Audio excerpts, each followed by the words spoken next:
برای اینکه دعاهای ما قبول شود در قدم اول باید لقمه ما پاک باشه، باید حق کدام یتیم نباشه، کدام صغیر نباشه، کدام بیوزن نباشه، حق مردم نباشه، حلال با راه و فریب و دروغ و مکر نباشه.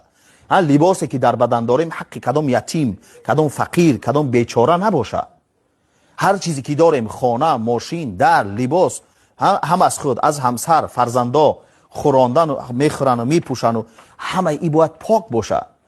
یعنی وقتی گوشت و پوستت به حرام تربیه یافت، هر چیزی که داری حرام باشه، لباست حرام، خوردنیت حرام، تمام وجودت به تربیه به حرام یافته، الله سبحانه و تعالی دعای این آدم قبول نمیکنه.